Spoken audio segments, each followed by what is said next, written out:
Hey everyone, I am Steve from GamersNexus.net, and today we're talking about MSI's AG270 AIO system, an all-in-one computer. That's what we're looking at here today. And in terms of core specs, this effectively uses laptop components just mounted to a much larger display than you'd find in a laptop. So it's got a 27-inch 10-point touchscreen display.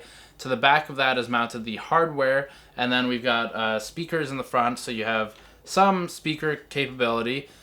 Obviously, for something higher end, you'd want your own speakers, but the idea of an all-in-one is to eliminate as much cable clutter and as many peripherals as possible. This does include two peripherals, the keyboard and mouse, neither of which is great. Talk about that momentarily. And then it's got touchscreen if you really wanted to ditch standard peripherals, but that's going a bit extreme, especially because this is targeted at gaming, and reinforcing its target to the gaming market is the GTX 980M 8GB mobile GPU. That's our GPU. The CPU is an i7-4870HQ, which is a 2.5 gigahertz stock CPU, obviously turbos to some extent. That is one of Intel's newest CPUs, 4th generation. The system has 16 gigabytes of DDR3 1600 megahertz RAM pre-installed, 1600 megahertz, plenty for most gaming applications. And then in terms of storage, it's got two 128 gigabyte Plextor M6M SSDs. These are technically not branded in the advertising for the specs of the unit, so they could change if MSI wanted to source a different SSD supply, but that's what they are in here. In terms of the M6M SSDs, they are in RAID. They are striped, so that means they're going to work a bit faster than a single drive, and also it offers 240 gigabytes of usable space to the user. So 128 times 2, 256. You subtract out over provisioning and other overhead, and then we're left with 240 usable space. There's a hard drive, a 2 terabyte Seagate Barracuda 7200 RPM hard drive, and Seagate, not my favorite brand in the world. They have a fairly high failure rate at certain ranges for consumer drives, but in the case of this 2 terabyte drive, it's okay. We're okay with it being used in a system like this because it's just archival storage. It's not going to get as abused as your primary drives, which the SSDs are better suited for. Part 2 of the specs would include the display, so it's a 1920 by 1080 display, 27 inches, and is touchscreen enabled. If you want to ditch the touchscreen capability, unfortunately you also have to sacrifice the SSDs.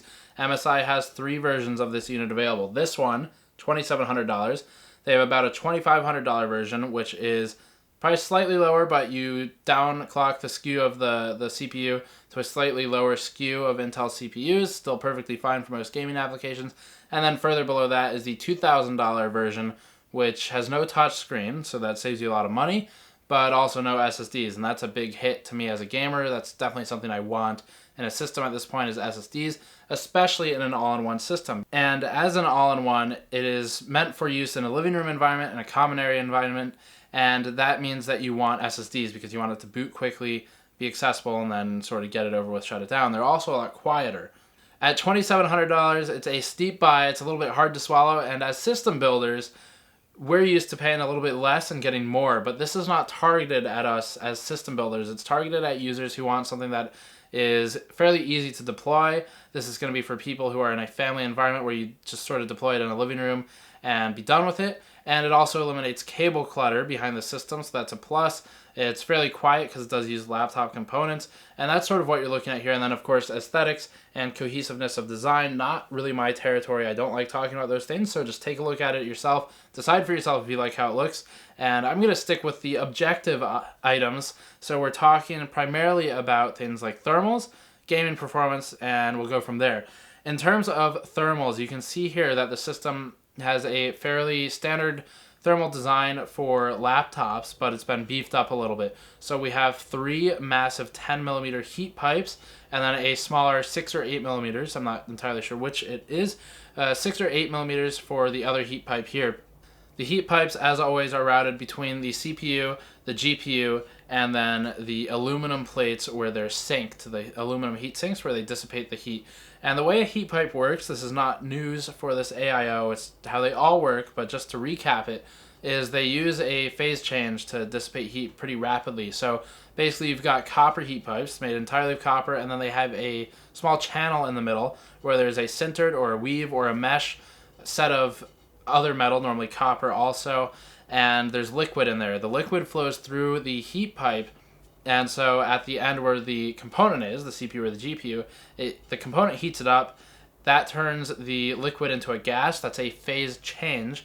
And when you go through any type of phase change, liquid to a gas, you're burning a lot of energy. You lose a ton of energy in that phase change. In this case, we want to lose energy because energy is in the form of heat, and that's dissipating the heat. So it turns into a gas, goes to the other end of the heat pipe, and then condenses and turns back to liquid, comes back down. It's just capillary action. If you're familiar with that, that's how heat pipes work.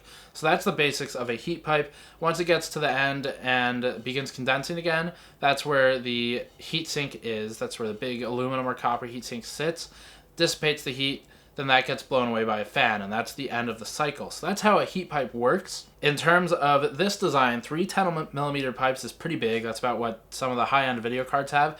And because this is a 27-inch display, we're not constricted to the same confines that a laptop would present.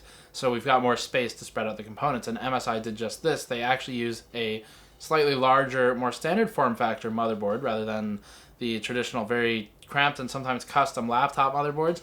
So this lets the CPU and GPU be distanced further from each other, which means that all the heat isn't concentrated in one place, so we can dissipate it more quickly.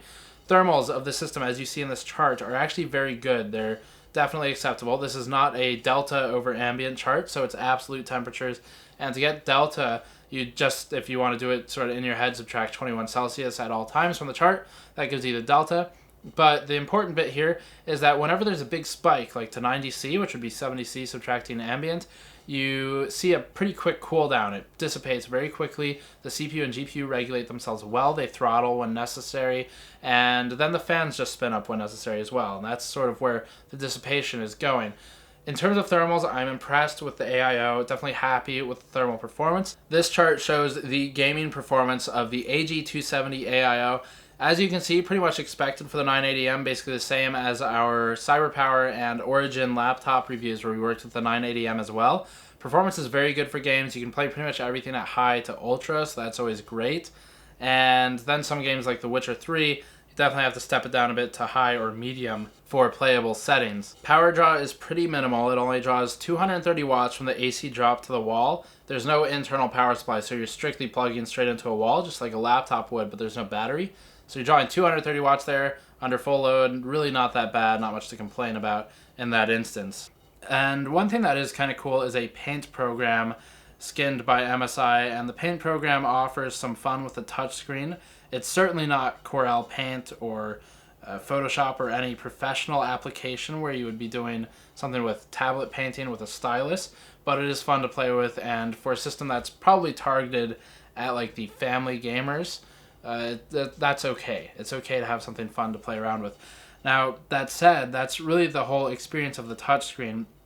It's really not something I found to be practically useful because for extended periods of use, holding your arms up like this is actually really difficult to tap a screen like this for more than a few minutes. And I'm sure you can all leave your comments making fun of weak nerd arms below, but that's just the nature of the situation, and it's not really the most accurate screen anyway. It's not like there's pressure sensitivity for really accurate artistic scenarios. So if you're an artist, it's still in your best interest to buy a proper artist tablet. This is definitely a gaming system with a touchscreen thrown onto it. So if the touchscreen is worth it to you, that's up to you. To me, not a big feature draw. I'd rather sacrifice the touchscreen, reduce cost, and keep the SSD. So I want an in-between SKU.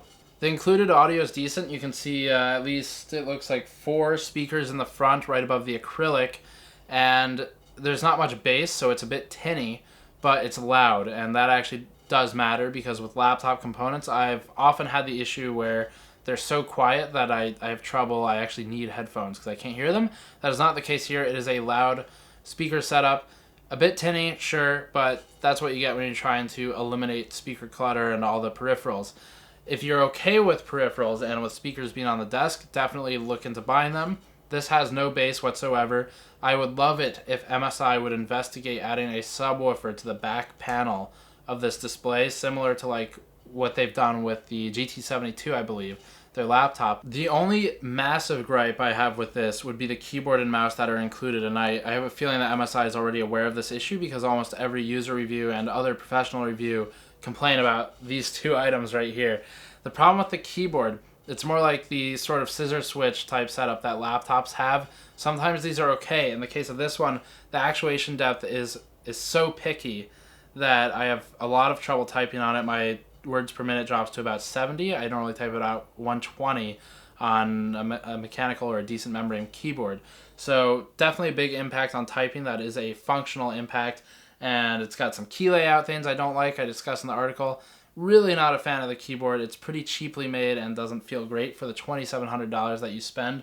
The mouse was tracking on its own. I originally thought it was an issue with the touchscreen resultant of the previous reviewer who had the unit, but it was just the mouse was sort of tracking on its own when no one was touching it. So not a great mouse, not a great keyboard.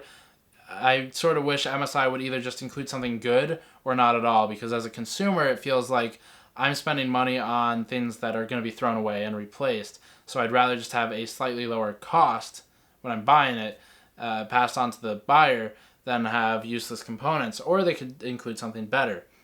So when would you buy an all-in-one computer? Well, for a lot of us who DIY, it's not really the best option, because you could build your own system. You could even build it in an SFF box if you wanted something really small, and then spend $500 on a touchscreen if you really wanted that. It would probably be cheaper, be a slight bit more powerful, and really you have more control over it when things start to go wrong.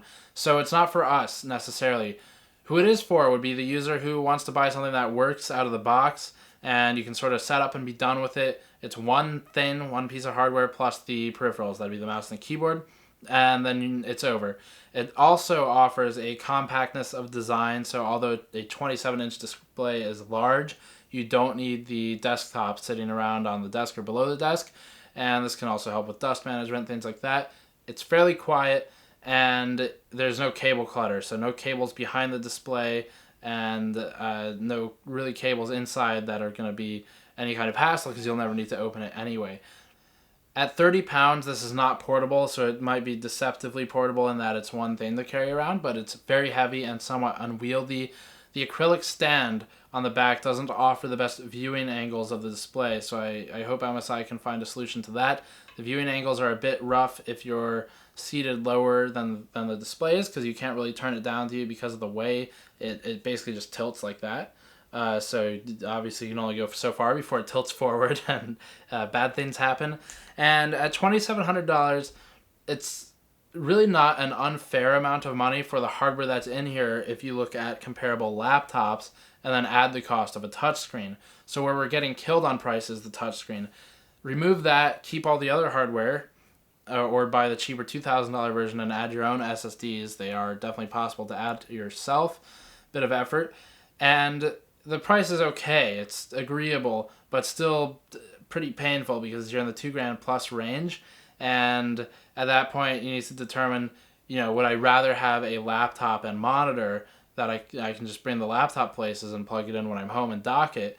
Or would I rather DIY if I'm capable of that? Or do I want this? And the reason you want this is because it looks a certain way, it's compact in design, and there's no cable clutter. So that's really all it comes down to. The cons with an AIO are pretty obvious. If one piece of the system goes, just like with a laptop, the whole thing goes. You can probably get someone to work on it yourself, and replace the mobile components, but there's only so far that'll get you. So cons and pros, very well defined, just as with the laptop. And check the article for more information on this. Hopefully this helps you make some decision on your own. I can only do so much for you. But the FPS charts and the thermals look very good. The price is just a bit painful. And the component selection with the touchscreen, not a big fan of the touchscreen just because it drives the cost up so much. And then the keyboard and mouse, not great either. The rest of it, not bad in terms of performance, and big fan of the thermal performance. Check out our Patreon page if you like this type of coverage. It's a big help. Huge shout out to Warren and Icon, Rob, the others who have supported us so far. I've shouted you guys out before as you've donated, so big help from that. And I will see you all next time.